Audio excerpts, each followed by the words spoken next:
Good morning, students. So we will start now chapter number 5, natural vegetation. I have sent the PPT of this chapter. So now we will discuss the all things in this chapter.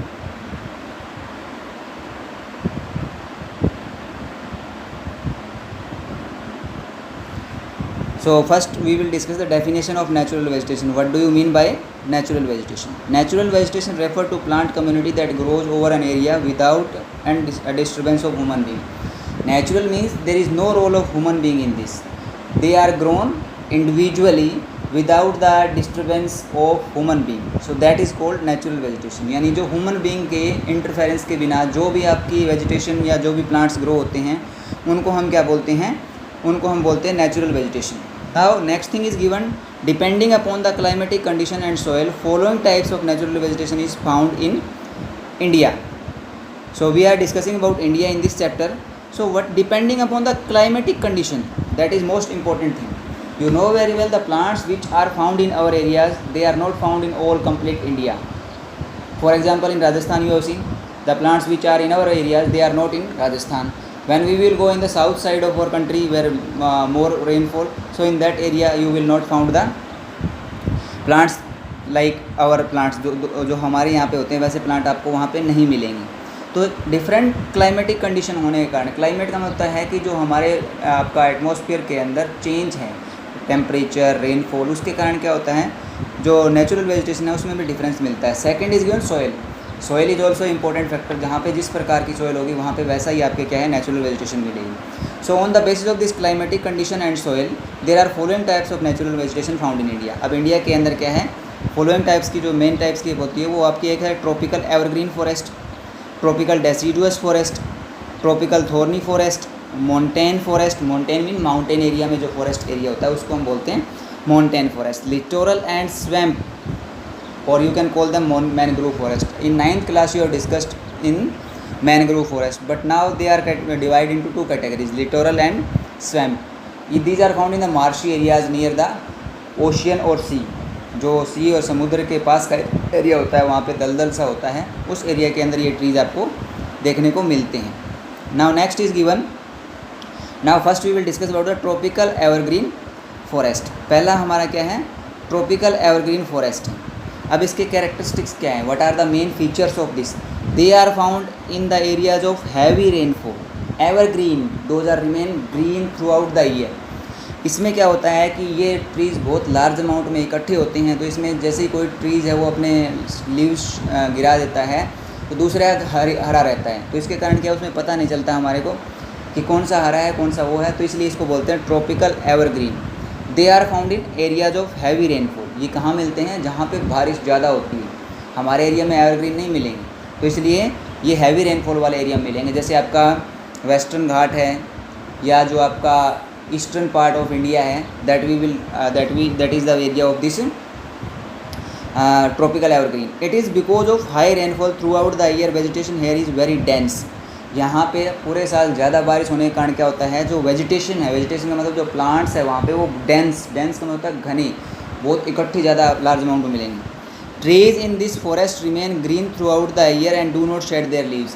इस area के अंदर जितने भी plants मिलते हैं वो आपको क्या है पूरे साल ग्रीन दिखाई देंगे, क्योंकि उनके जो शेड लीव्स का होता है या पत्ते गिराने का टाइम पीरियड होता है वो अलग अलग होता है, इसलिए पता नहीं चलता उसके अंदर घने सघन होते हैं. Trees of this forest are as high as 40 to 60 metre. इनकी जो ऊंचाई होती है वो कितनी होती है, 40 से 60 मीटर के बीच में होती है. Due to thick growth, thick का मतलब होता है मोटा, ज़्यादा अमाउंट में इसकी ग्रोथ होने के कारण या इकट्ठे ज़्यादा होने के कारण sun rays do not reach the surface of the earth. यानी इनके अंदर से आपको नीचे की तरफ सन रेज नहीं दिखाई देगी, अंधेरा रहेगा जहाँ पे ये मिलेगा, क्योंकि ये लार्ज अमाउंट में इकट्ठे ट्रीज़ आपको मिलते हैं. They are hard wood forest and thus are not fit economically. ये बहुत ज़्यादा हार्ड होते हैं, तो इसलिए इनको हम इकोनॉमिकली फर्नीचर के लिए और चीज़ों के लिए यूज नहीं कर सकते. Next is given about the temperature. Now one more thing you will see कि ये कौन से एरिया के अंदर मिलते हैं, in which area these are found.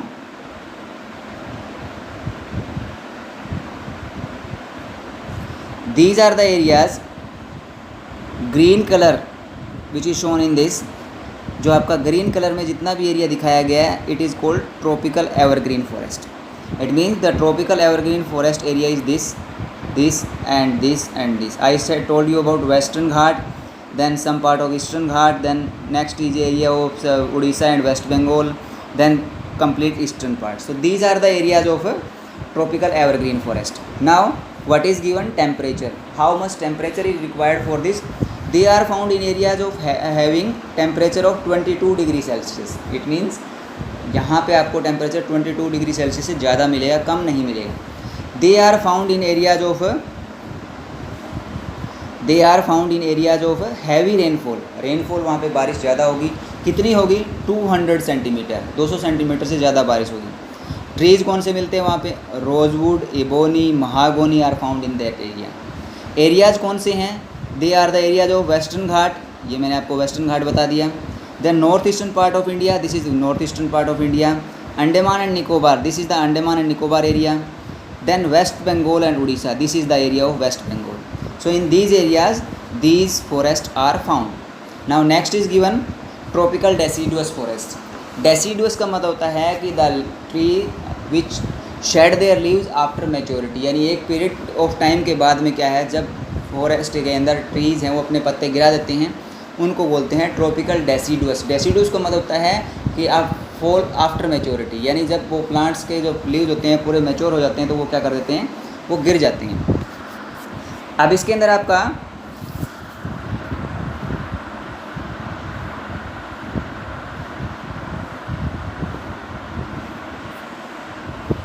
जो ट्रॉपिकल डेसीडुअस फॉरेस्ट है आपका, उसके अंदर आपका नेक्स्ट क्या बताया गया है? They are also called monsoon forest. अब इनको और क्या बोलते हैं? मॉनसून फॉरेस्ट भी बोलते हैं. मॉनसून फॉरेस्ट क्यों बोलते हैं? Because these are found in the areas where monsoon rainfall is coming. In our areas the forest which is found they are tropical deciduous forest. हमारे एरिया में जो भी आपका फॉरेस्ट एरिया है या ट्रीज जो हैं वो सारे के सारे आपके क्या हैं? मॉनसून फॉरेस्ट हैं. तो we are calling the monsoon forest also. ये याद रखना है कि कौन से फॉरेस्ट एरिया को हम मॉनसून फॉरेस्ट कहते हैं. Trees in this forest shade their leaves. इसमें क्या होता है, जो ट्रीज होते हैं वो अपने पत्ते गिरा देते हैं. They shade their leaves. Next is given trees of this forest are as high as 30 to 45 metres. इसमें जो फॉरेस्ट एरिया में जो आपके ट्रीज मिलते हैं उनकी हाइट कितनी होती है? 30 to 45 मीटर्स होती है. बट वो उसमें देखा था हमने 40 to 60 थी, क्योंकि उनकी ग्रोथ ज़्यादा है. उनको जो टेम्परेचर है और रेनफॉल है वो लार्ज अमाउंट में मिलता है, तो उनकी ग्रोथ ज़्यादा होती है. The trees of this forest provide useful woods and economically very high. It means the plants which are found in deciduous forest they are commercially useful to us. जैसे हमारे यहाँ पे शीशम है और आपका कीकर है, ये मिलते हैं, तो ये सारे के सारे हमारे लिए क्या हैं? कमर्शियली यूजफुल हैं. Temperature they are found in the areas of having temperature 20 to 40 degree Celsius. ये आपको कहाँ पे मिलेंगे? जहाँ पे टेम्परेचर कितना होगा? 20 to 40 डिग्री होगा. रेनफॉल कितनी चाहिए? 70-100 to 2 सेंटीमीटर्स. और ट्रीज़ कौन से होंगे? टीक, शीशम, भेल, ये ट्रीज़ आपको मिलते हैं. यानी जो ट्रीज़ हमारे एरिया में वो मोस्टली कौन से हैं? मॉनसून फॉरेस्ट वाले आपके ट्रीज़ हैं. Now next is given, this is the map of this. So in map if we will discuss that which areas are of tropical monsoon forest. तो ट्रॉपिकल डेसीडुअस एरियाज़ ये second आपका category बताई गई यहाँ पे है. This complete area is found in tropical deciduous area. जो आपका क्रीम कलर में थोड़ा सा कम दिखाई दे रहा है, ये आपका क्या है? ट्रॉपिकल डेसीडुअस एरिया है completely. And one more question, remember this कि सबसे ज़्यादा फॉरेस्ट एरिया जो हमारे देश में है वो कौन से का है? वो डेसीडुअस का है. Remember this thing, deciduous forest है वो सबसे ज़्यादा हमारे देश के अंदर है, deciduous. Okay, so remember this thing कि अगर पूछा जाए कि सबसे बड़ा एरिया जो फॉरेस्ट का है वो हमारे देश में कौन से का है, तो आपको याद रखना है वो है ट्रॉपिकल डेसीडुअस का. Now next thing is given कि these forest are further 2 types. ये 2 टाइप्स के हैं आपके डेसीडुअस फॉरेस्ट. एक है मोइस्ट और दूसरा है dry. First is given moist, second is dry. अब मोइस्ट डेसीडुअस कौन से हैं? They are found in areas having rainfall 100 to 200 centimetre. यानी ये वो एरिया है जहाँ पे बारिश क्या है? 100 से 200 सेंटीमीटर के बीच में होती है. टीक, साल, शीशम, ये आपका क्या है? मोइस्ट डेसीडुअस फॉरेस्ट का एग्जांपल है. They are found in the foot hills. Foot hills का मतलब है जो लोअर एरिया है इसका, हिमालय का, वहाँ पे वेस्टर्न घाट पे और उड़ीसा में, यानी ये एरिया, यहाँ पे ये जो एरिया ये, और आपका ये उड़ीसा का थोड़ा एरिया है, और ये आपका फुट हिल ऑफ हिमालयाज यहाँ पे मिलता है। Then next is given tropical dry deciduous. Dry deciduous के लिए रेनफॉल कितनी चाहिए? 70 to 100 centimetre. Trees are bels and amaltas है ये, ठीक है। They are found in parts of Uttar Pradesh and Bihar. This area is for the tropical deciduous. इसके एरियाज वही हैं आपके, फुट हिल ऑफ हिमालयाज ये एरिया भी है, इसके बाद में ईस्टर्न स्लोप है ये आपका, यहाँ पे एरिया यहाँ पे है। देन वेस्टर्न घाट का ये एरिया ये जो आया ये भी इसका पार्ट है, और बिहार वेस्ट बंगाल ये आपका एरिया आ गया। तो ये these are the areas for tropical deciduous forest, moist and dry. So today we have discussed about two types.